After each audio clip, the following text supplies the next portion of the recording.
Hello friends, welcome back to the session Electromagnetic Induction Part 2. So now last session ಅಲ್ಲಿ ಕಲ್ತಿದ್ವಿ magnetic flux, Faraday's experiments, Faraday's law of electromagnetic induction ಮತ್ತೆ Lenz's law. So ಇವತ್ತೇನು ಕಲಿಯೋಣ ಅಂದ್ರೆ eddy current, self induction and mutual induction. So ಅದಕ್ಕಿಂತ ಮುಂಚೆ ನಾವು last session ಅಲ್ಲಿ ಒಂದು ಪ್ರಾಬ್ಲಮ್ ನ ಬಿಟ್ಟಿದೆ. ಸೊ ಪ್ರಾಬ್ಲಮ್ ನ ಸಾಲ್ವ್ ಮಾಡೋಣ. A metallic rod of 1 meter length is rotated with a frequency of 50 revolutions per second, with one end hinged at the center and other end at the circumference of the circular metal ring of radius 1 meter about an axis passing through the center and perpendicular to the plane of the ring. A constant and uniform magnetic field of 1 Tesla is parallel to the axis is present everywhere. What is the EMF between the center and the metallic ring? So ಏನ್ ಕೇಳಿನೆ question ಅಲ್ಲಿ ಅಂದ್ರೆ ಒಂದು ring ಇದೆ, ಮತ್ತೊಂದು rod ಇದೆ. So rod ನ centre ಅಲ್ಲಿ hinge ಮಾಡಿದ್ದಾರೆ. ಹಿಂಜ್ ಅಂದ್ರೆ ಡೋರ್ ಗೆ ಹಿಂಜ್ ಇರುತ್ತಲ್ಲ, ಆ ತರ ಇಲ್ಲಿ ಫಿಕ್ಸ್ ಮಾಡಿದ್ದಾರೆ. ಬಟ್ ಈ ರಾಡ್, ಈ ಎಡ್ಜ್ ಮೂವೇಬಲ್, ಈಗ ತಿರುಗಬಹುದು ಇದು. ಮತ್ತೆ ಮ್ಯಾಗ್ನೆಟಿಕ್ ಫೀಲ್ಡ್ ಹೇಗಿದೆ, ಇಟ್ ಈಸ್ ಕ್ರಾಸ್ ಅಂದ್ರೆ ಇನ್ ಟು ದ ಸ್ಕ್ರೀನ್. ನಾವು ಸ್ಕ್ರೀನ್ ನೋಡ್ತಾ ಇದೀವಿ, ಸೊ ಸ್ಕ್ರೀನ್ ಒಳಗಡೆ ಹೋಗ್ತಾ ಇದೆ ನಮ್ಮ ಮುಖದಿಂದ. ಈಗೇನ್ ಕೇಳಿದಾನೆ, ಈ ಏನೋ ರಾಡಿನ ಇ ಎಂ ಎಫ್ ಎಷ್ಟು, ಸೊ ಇದು ತಿರುಗಿಸೋದ್ರಿಂದ ಎಷ್ಟು ಇ ಎಂ ಎಫ್ ಇಂಡ್ಯೂಸ್ ಆಗುತ್ತೆ ಈ ರಾಡ್ ಅಲ್ಲಿ ಅಂತ ಕೇಳಿದಾನೆ. ಸೊ ಈ ಮ್ಯಾಗ್ನೆಟಿಕ್ ಫೀಲ್ಡ್ ಎಷ್ಟು ಅಂದ್ರೆ 1 ಟೆಸ್ಲಾ. ಇದರ ರೇಡಿಯಸ್ ಎಷ್ಟಂದ್ರೆ 1 ಮೀಟರ್, ಅಂದ್ರೆ ಈ ಲೆಂತ್ ಕೂಡ 1 ಮೀಟರ್. ಸೊ ನಾವು ಒಂದು ಸಣ್ಣ ಸೆಕ್ಷನ್ ನ ತಗೊಂಡ್ರೆ ದಟ್ ಇಸ್ ಡಿಇ. ಸೊ ಆ ಸಣ್ಣ ಸೆಕ್ಷನ್ ನ E M F s produce ಆಗಿರುತ್ತೆ ಅಂದ್ರೆ that is dE is equal to B V L. ಇದು formula. So B into V, ಇದು ಎಲ್ಲಾ ಕಡೆನೂ ಸೇಮ್, ಎಲ್ಲಾ ಪಾರ್ಟ್ ಅಲ್ಲೂ, ಎಲ್ಲಾ ಕ್ರಾಸ್ ಸೆಕ್ಷನ್ ಅಲ್ಲೂ, ಈ ರಾಡಿನ ಎಲ್ಲಾ ಕ್ರಾಸ್ ಸೆಕ್ಷನ್ ಅಲ್ಲೂ ಬಿ ಮತ್ತೆ ವೆಲಾಸಿಟಿ ಸೇಮ್ ಇರುತ್ತೆ. But this D R, so ಈ ಡಿ ಆರ್ ಮಾತ್ರ change. So small D R, length D R ತಗೊಂಡ್ರೆ ನಾವು ಇಂಟಿಗ್ರೇಟ್ ಮಾಡೋಣ. So integrate from this 0 to length r. So integrate ಮಾಡಿದ್ರೆ ನಮ್ಗೆ ಏನ್ ಸಿಗುತ್ತೆ, ಬಿ ವಿ ವಿ ನ, ಸೊ ಇಲ್ಲಿ ವಿ ನಾವು ಡೈರೆಕ್ಟ್ ಆಗಿ ಬರೆಯಕ್ಕಾಗಲ್ಲ, ಯಾಕಂದ್ರೆ it is rotational motion. So rotational ಮೋಷನ್ಗೆ ವಿ ಮತ್ತೆ ಒಮೆಗಾಗೆ ನಮ್ಗೆ ರಿಲೇಷನ್ ಗೊತ್ತು. V is equal to omega into r, r omega is equal to v divided by r. ಇದನ್ನ ನಾವು ಫಸ್ಟ್ ಇಯರ್ ಪಿ ಯು ಅಲ್ಲಿ ನೋಡಿದೀವಿ. So v is equal to omega r substitute ಮಾಡೋಣ and d R. So integrate ಮಾಡೋಣ ನಮ್ಗೆ ಏನ್ ಸಿಗುತ್ತೆ, B into omega r square by 2. So ಇದರಲ್ಲಿ ನಾವು ವ್ಯಾಲ್ಯೂಸ್ ಸಬ್ಸ್ಟಿಟ್ಯೂಟ್ ಮಾಡೋದಾದ್ರೆ which is equal to B value ಕೊಟ್ಟಿದ್ದೇನೆ 1 tesla, omega which is equal to V into V divided by R. So velocity ಎಷ್ಟು, so frequency ಗೊತ್ತು ನಮಗೆ, ಅದ್ರ ಬದಲು frequency ಗೊತ್ತು. What is frequency, 2 pi into F. So omega is equal to 2 pi into F. So ನಾವು F ನ substitute ಮಾಡಿದ್ರೆ 50. So 2 pi into F is 50 into R square, that is 1 square. Final ಎಷ್ಟು ಸಿಗುತ್ತೆ ನಮಗೆ, 157 volts. Next topic, eddy current. So eddy current andreno, when a bulk metal is subjected to changing magnetic field, the induced current developed in the is resembles like eddies in water. So these currents are called eddy current. So ಏನಂದ್ರೆ ಈಗ magnetic field ಅಲ್ಲಿ ನಾವೇನಾದ್ರೂ bulk material, so bulk metal ಅಂದ್ರೆ ದಪ್ಪ cube ಅದ್ರ ಆಗಿರ್ಬೋದು, ದೊಡ್ಡ ದೊಡ್ಡ ಪ್ಲೇಟ್, ಮೆಟಲ್ ಪ್ಲೇಟ್ಸ್ ನಾವೇನಾದ್ರೂ ಹೀಗೆ ತೂಗ್ ಬಿಟ್ರೆ, so then there is development of current. So ಈ ಕರೆಂಟ್ ಏನಿದೆ, ಇಂಡ್ಯೂಸ್ಡ್ ಕರೆಂಟ್, ಇದು ಸರ್ಕಲ್. ಎಡ್ಡಿ ಅಂದ್ರೇನು ಸುಳಿ. ಸೊ ನೀರಲ್ಲಿ ಸುಳಿ, ಸೊ ಇದು ಎಡ್ಡಿ ಅಂತ ಕರಿತೀವಿ ಇಂಗ್ಲಿಷ್ ಅಲ್ಲಿ. ಸೊ ಇದೇ ತರ ಇದು ತಿರುಗೋದ್ರಿಂದ, ಈ ಕರೆಂಟ್ಸ್ ತಿರುಗೋದ್ರಿಂದ ಇದಕ್ಕೆ ಎಡ್ಡಿ ಕರೆಂಟ್ಸ್ ಅಂತ ಹೆಸರು ಕೊಟ್ಟಿದ್ದಾರೆ. Now when a metallic plate oscillates between the pole of the bar magnet as shown in the figure, ಈ ತರ ಯಾವ ಮೆಟಾಲಿಕ್ ಪ್ಲೇಟ್ ಈ ತರ ಆಸಿಲೇಟ್ ಮಾಡುತ್ತೆ ಬಾರ್ ಮ್ಯಾಗ್ನೆಟ್ ನಡುವೆ, eddy currents developed in aunty clock wise direction when the metal enters. So metal enter ಆಗ್ಬೇಕಾದ್ರೆ ಇದು aunty clock wise direction. ಏನಕ್ಕಂದ್ರೆ ಈಗ ಫೀಲ್ಡ್ ಚೇಂಜ್ ಆಗ್ತಾ ಇದೆ, ಸೊ ಫ್ಲಕ್ಸ್ ಚೇಂಜ್ ಆಗ್ತಾ ಇದೆ ಅಂದ್ರೆ it has to increase current. So and in the clock wise direction when it leaves, so clock wise direction ಹೊರಗಡೆ ಬರಬೇಕಾದ್ರೆ, due to eddy current magnetic dipole m is equal to I into A by making the slots. So ಇದರಿಂದ magnetic dipole moment ಎಷ್ಟಿರುತ್ತೆ ಅಂದ್ರೆ that is current I produced into area of this metal. So ಇದೇನಕ್ಕೆ ಈ ತರ, I mean ಇದನ್ನ ಕಡಿಮೆ ಮಾಡೋಕೆ ಏನ್ ಮಾಡ್ಬೇಕಂದ್ರೆ, ಸೊ ಈಗ ನೋಡಿ ಈ ಎಡ್ಡಿ ಕರೆಂಟ್ ಇರೋದ್ರಿಂದ ಏನಾಗುತ್ತೆ, ಇದು ವಾಪಸ್ ಬರ್ತಾ ಇರುತ್ತೆ ಅನ್ಕೊಳ್ಳಿ. ಸೊ ಬರ್ತಾ ಇರ್ಬೇಕಾದ್ರೆ ಸೊ ಇದ್ರ ಸ್ಪೀಡ್ ಕಡಿಮೆ ಆಗುತ್ತೆ. ಅದೇ ಹೋಗ್ತಾ ಹೋಗ್ಬೇಕಾದ್ರೆ ಸ್ಪೀಡ್ ಕೂಡ ಕಡಿಮೆ ಆಗಿದೆ. ಏನಕ್ಕಂದ್ರೆ ಇದು ಅಲೋ ಕೂಡ ಮಾಡಲ್ಲ, ಏನಕ್ಕಂದ್ರೆ ಫ್ಲಕ್ಸ್ ಚೇಂಜ್ ಆಗ್ತಾ ಇದೆ. ನಾನು ಹೇಳಿದ್ದೆ ಯಾವ ತರ ಕರೆಂಟ್ ಪ್ರೊಡ್ಯೂಸ್ ಆಗುತ್ತೆ ಅಂದ್ರೆ, so it has to oppose the change. So ಇದು ಒಳಗಡೆನೂ ಬಿಟ್ಕೊಡಲ್ಲ, ಒಳಗ್ ಬಿಟ್ಕೊಡ್ಬೇಕಾದ್ರೆ ಸ್ಲೋ ಆಗುತ್ತೆ, ಮತ್ತೆ ಹೊರಗಡೆ ಹೋಗ್ಬೇಕಾದ್ರೆ ಮತ್ತೆ ಚೇಂಜ್ ಆಗ್ತದೆ. ಏನಕ್ಕಂದ್ರೆ ಮ್ಯಾಗ್ನೆಟಿಕ್ ಫೀಲ್ಡ್ ಇಂದ ನಾನ್ ಮ್ಯಾಗ್ನೆಟಿಕ್ ಫೀಲ್ಡ್ ಏರಿಯಾಗ ಹೋಗ್ತಾ ಇದೆ. So it has to produce magnetic field. ಆ ಟೈಮಲ್ಲಿ ಏನಾಗುತ್ತೆ, ಹೊರಗೆ ಹೋಗೋದು ಜಲ್ದಿ ಹೋಗಲ್ಲ. ಸೊ ಇದಕ್ಕೆ ಸ್ವಲ್ಪ ಅಟ್ರಾಕ್ಷನ್ ಇರುತ್ತೆ. ಇದರಿಂದ ಇದ್ರ ಏನ್ ಎಫೆಕ್ಟ್ ಅಂದ್ರೆ it is like damping effect. So ನಾವು ಫಸ್ಟ್ ಇಯರ್ ಅಲ್ಲಿ ಕೇಳಿದೇವೆ ಡ್ಯಾಂಪ್ಡ್ ಆಸಿಲೇಷನ್. ಸೊ ಇದು ನಮಗೆ ಡ್ಯಾಂಪ್ಡ್ ಆಸಿಲೇಷನ್. ಏನಕ್ಕಂದ್ರೆ ಇಲ್ಲಿ ಏನೋ ಆಕ್ಸಿಲರೇಷನ್ ಡಿಸ್ಪ್ಲೇಸ್ಮೆಂಟ್ ಸೇಮ್ ಇಲ್ಲ. ಸೊ ಇನ್ಕ್ರೀಸ್ ಆಗ್ತಾ ಇದೆ, ಡಿಕ್ರೀಸ್ ಆಗ್ತಾ ಇದೆ, ಆಕ್ಸಿಲರೇಷನ್ ಇನ್ಕ್ರೀಸ್ ಆಗ್ತಾ ಇದೆ, ಡಿಕ್ರೀಸ್ ಆಗ್ತಾ ಇದೆ ಇನ್ ಟೈಮ್. ಸೊ ಟೈಮ್ ಜೊತೆ ಆಕ್ಸಿಲರೇಷನ್ ವೇರಿ ಆಗ್ತಾ ಇದೆ. ಸೊ ಇದಕ್ಕೆ ಡ್ಯಾಮ್ಡ್ ಆಸಿಲೇಷನ್ ಅಂತ ಕರಿತೀವಿ. ಇದನ್ನ ಹೇಗೆ ಕಡಿಮೆ ಮಾಡಬೇಕಂದ್ರೆ by making holes or slots in metal piece we can reduce the area available for the eddy current, thus reducing the magnetic dipole moment and reduce the damping effect. So ನಾವ್ ಈ ತರ ಸಣ್ಣ ಸಣ್ಣ ಬಾಚಿನ್ಕೆ ತರ ಕಟ್ ಮಾಡೋದ್ರಿಂದ ಇದನ್ನ so ಏನಾಯ್ತು, area ಸಣ್ಣದಾಯ್ತು. So ನೋಡಿ, ಇದು ಸಣ್ಣ ಏರಿಯಾ, ಇಲ್ಲೊಂದು ಸಣ್ಣ ಏರಿಯಾ, ಇಲ್ಲೊಂದು ಸಣ್ಣ ಕರೆಂಟ್, ಇಲ್ಲೊಂದು ಸಣ್ಣ current. So over all magnitude reduce ಆಗ್ತಾ ಇದೆ. ಈ ತರ ನಾವು ಡೈಪೋಲ್ ಮೂಮೆಂಟ್ ನ ಕೂಡ ರೆಡ್ಯೂಸ್ ಮಾಡಬಹುದು, ಹಾಗೆ ಡ್ಯಾಂಪಿಂಗ್ ಎಫೆಕ್ಟ್ ಕೂಡ ರೆಡ್ಯೂಸ್ ಮಾಡಬಹುದು. ಸೊ ಈ due to this current there is energy dissipation. So energy ಯಾವ ತರ ಡಿಸಿಪಿಯೇಟ್ ಆಗುತ್ತೆ ಅಂದ್ರೆ ಹೀಟ್ ಮುಖಾಂತರ ಎನರ್ಜಿ ಡಿಸಿಪಿಯೇಟ್ ಆಗುತ್ತೆ ಈ ಕರೆಂಟ್ ಇಂದ. ಸೊ ಇದನ್ನೆಲ್ಲ ಯೂಸ್ ಮಾಡ್ತೀವಿ. ಇದನ್ನು ಕೂಡ ಅಪ್ಲಿಕೇಶನ್ ಯೂಸ್ ಮಾಡ್ತೀವಿ. ಎಲ್ಲಿ ಯೂಸ್ ಮಾಡ್ತೀವಿ ಅಂದ್ರೆ ಮ್ಯಾಗ್ನೆಟಿಕ್ ಬ್ರೇಕ್ಸ್ ಇನ್ ಟ್ರೈನ್.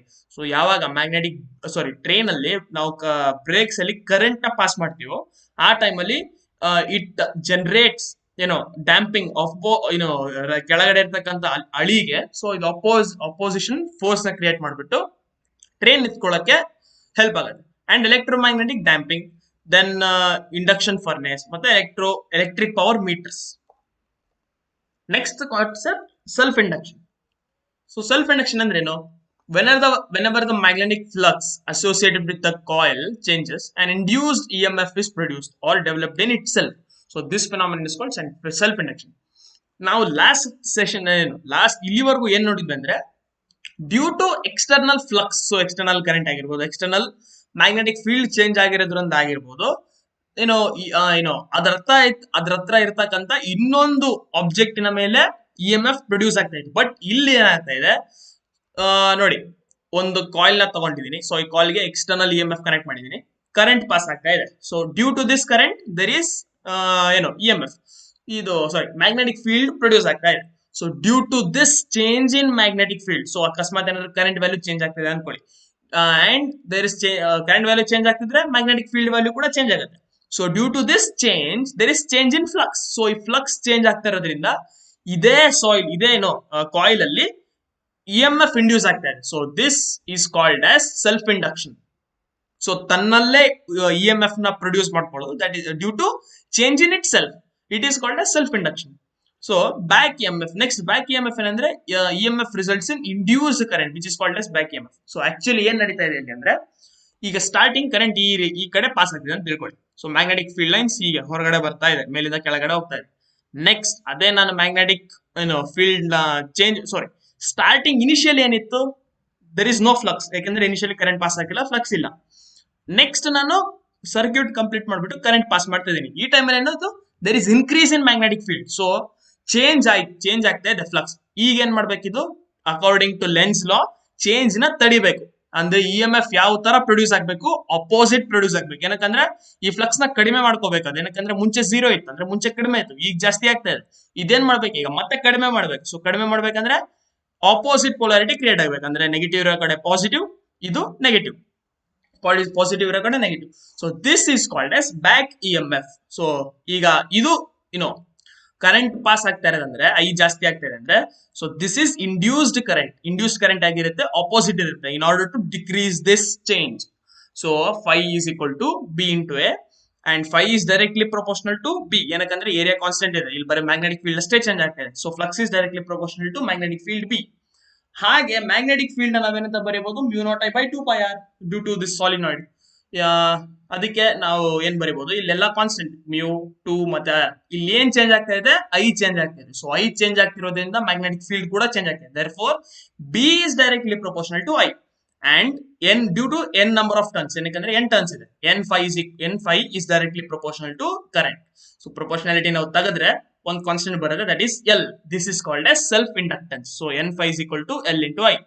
ಈಗ ಚೇಂಜ್ ಇನ್ ಫ್ಲಕ್ಸ್ ಡಿಫ್ರೆನ್ಶಿಯೇಟ್ ಮಾಡೋದು. ಸೊ ಡಿಫ್ರೆನ್ಶಿಯೇಟ್ ಮಾಡಿದ್ರೆ ಏನ್ ಸಿಗುತ್ತೆ, n into d∅dt which is equal to L into di/dt, which is equal to change in flux, that is E. E is equal to n d∅dt.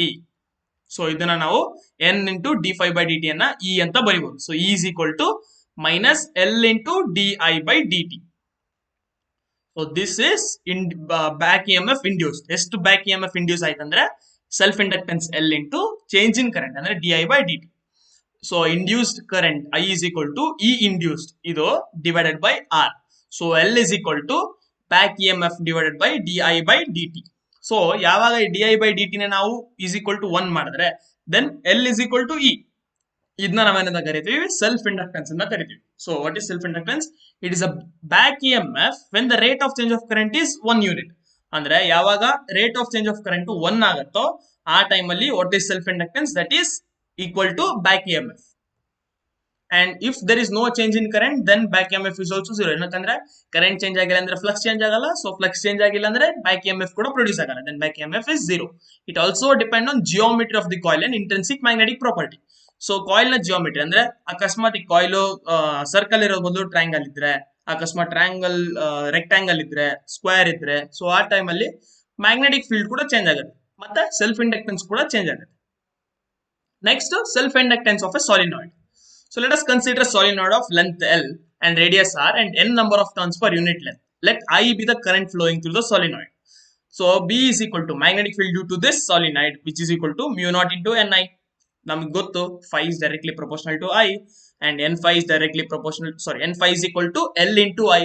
So then L is equal to ಏನಾಯ್ತು ಈ ಕಡೆ ಕಳಿಸಿದ್ರೆ n phi divided by I. So phi is equal to ನಮ್ಗೆ ಗೊತ್ತಿರೋ ಪ್ರಕಾರ BA cos theta. So BA cos theta is theta 0, BA is equal to mu naught Ni, ಇದು B, mu naught Ni into area ಎಷ್ಟು pi r square.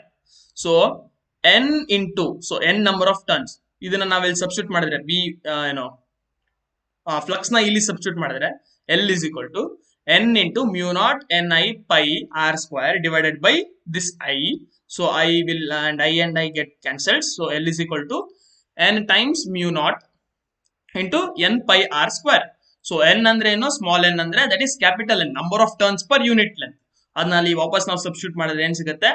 L is equal to mu naught n square pi square r square by L. So finally mu naught into n square pi r square ಅಂದ್ರೆ area, ಅಂದ್ರೆ mu naught n square area A into L. So this is self inductance of a solenoid.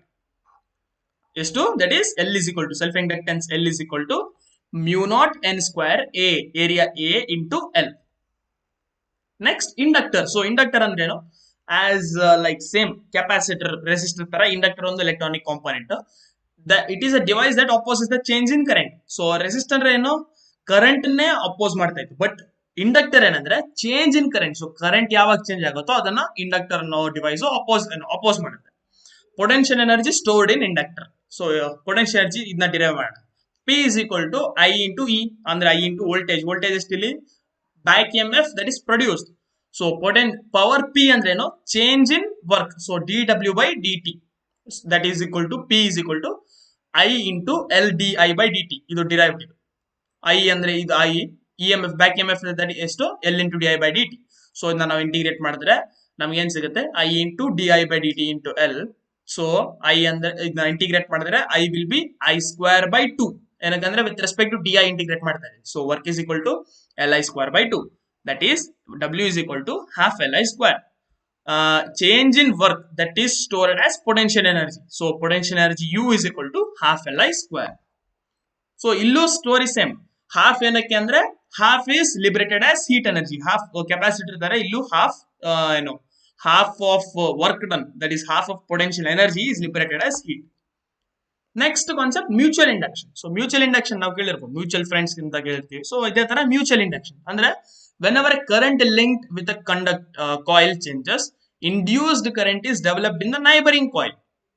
ಆಗ್ಲೇ ಏನಾಯ್ತು, current ಇಲ್ಲಿ change ಆಗ್ತಾ ಇದ್ರೆ ಇಲ್ಲೇ ಒಂದು E M F induce ಆಯ್ತು. ಬಟ್ ಈ ಟೈಮ್ ಈಗ ಪಕ್ಕ ಇನ್ನೊಂದು ಕಾಯಿಲ್ ಹತ್ರ ಇರ್ತಕ್ಕಂಥ ಕಾಯಿಲ್, ಮ್ಯಾಗ್ನೆಟಿಕಲಿ ಕಪಲ್ಡ್ ಕಾಯಿಲ್, ಏನಕ್ಕಂದ್ರೆ ಇಲ್ಲಿಂದಾನು ಮ್ಯಾಗ್ನೆಟಿಕ್ ಫೀಲ್ಡ್ ಲೈನ್ಸ್ ಪಾಸ್ ಆಗ್ತಾ ಇದೆ due to this coil. So due to this change in magnetic field, neighbouring coil ಅಂದ್ರೆ ಪಕ್ಕ ಇರೋ ಕಾಯಿಲ್ ಅಲ್ಲಿ ಇ ಎಂ ಎಫ್ ಇಂಡ್ಯೂಸ್ ಆಗ್ತಾ ಇದೆ. So this is called as mutual induction. S I unit ಏನಂದ್ರೆ henry. So self induction S I unit ಕೂಡ henry, mutual induction S I unit ಕೂಡ henry. ಈಗ N2 phi2. So this is N2 ಅಂದ್ರೆ n number of turns ಈ second coil ಅಲ್ಲಿ. This is n number of turns in first coil. So first coil ಮುಖಾಂತರ current pass ಆಗ್ತಿದೆ, but second coil ಮುಖಾಂತರ ಏನು current pass ಆಗ್ತಾರೆ, ಇಲ್ಲಿ ಬರೀ ಗ್ಯಾಲ್ವನೋಮೀಟರ್ ಫಿಕ್ಸ್ ಮಾಡಿದ್ದೀವಿ ಅಷ್ಟೇ. Now flux in this, sorry, E M F in this, that is phi, flux phi 2 flux through this coil N2 which is phi2 which is directly proportional to I1 ಏನಕ್ಕಂದ್ರೆ ಇಲ್ಲಿ I ಯಾವ ತರ pass ಆಗುತ್ತೋ ಅದ್ರ ಮೇಲೆ ಇಲ್ಲಿ flux depend ಆಗಿರುತ್ತೆ ಏನಕ್ಕಂದ್ರೆ ಇಲ್ಲಿ I ಜಾಸ್ತಿ ಇದ್ರೆ ಸೊ ಮ್ಯಾಗ್ನೆಟಿಕ್ ಫೀಲ್ಡ್ ಜಾಸ್ತಿ ಪ್ರೊಡ್ಯೂಸ್ ಆಗುತ್ತೆ so same some number of magnetic field lines will pass through this second coil so N2 into phi2 is directly proportional to I1. So now proportionality ತಗದ್ರೆ that is M21. This is called as mutual induction. Mutual induction 2 ಮತ್ತೆ 1. ಏನಕ್ಕೆ 2 1 ಅಂದ್ರೆ on 2 ಏನಕ್ಕಂದ್ರೆ effect ಆಗ್ತಿರೋದು 2 ಮೇಲೆ from 1. ನಾವು differentiate ಮಾಡಿದ್ರೆ N2 into d phi by d2 by dt and M21 into di by dt.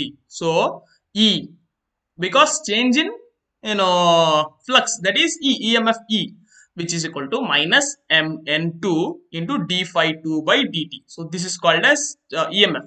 Now idna illi substitute madare E is equal to minus M21 into di1 by dt. So last time E is equal to L into di1 by dt. So di by dt L andre self inductance illi M21 ಅಂದ್ರೆ mutual inductance is equal to di1 ಏನಕಂದ್ರೆ current ಇಲ್ಲಿಂದ pass ಆಗ್ತಿರೋದು di1 divided by dt. Now mutual induction of a coaxial solenoid. So coaxial solenoid ಅಂದ್ರೆ ಒಂದು ಸಾಲಿನಾಯ್ಡ್ ಒಳಗಡೆ ಇನ್ನೊಂದು ಸಾಲಿನಾಯ್ಡ್ ಎರಡು ಸಾಲಿನಾಯ್ಡ್ ಗೆ ಒಂದು ಕಾಮನ್ ಆಕ್ಸಿಸ್ ಇರೋದ್ರಿಂದ ಒಂದೇ ಆಕ್ಸಿಸ್ ಇರೋದ್ರಿಂದ so this is called as coaxial solenoid. So ಮೇಲಿನ ಸಾಲಿನಾಯ್ಡ್ ಗೆ N2 ಟರ್ನ್ಸ್ ಇದ್ರೆ ಒಳಗಿನ ಸಾಲಿನಾಯ್ಡ್ ಅಲ್ಲಿ N1 ಟರ್ನ್ಸ್ ಇದೆ ಈ ಸಣ್ಣ ಸಾಲಿನಾಯ್ಡ್ ರೇಡಿಯಸ್ R1 ಸೊ ಹೊರಗಿನ ಸಾಲಿನಾಯ್ಡ್ ರೇಡಿಯಸ್ R2. ಈಗ B2 ಅಂದ್ರೆ magnetic field which is due to 2.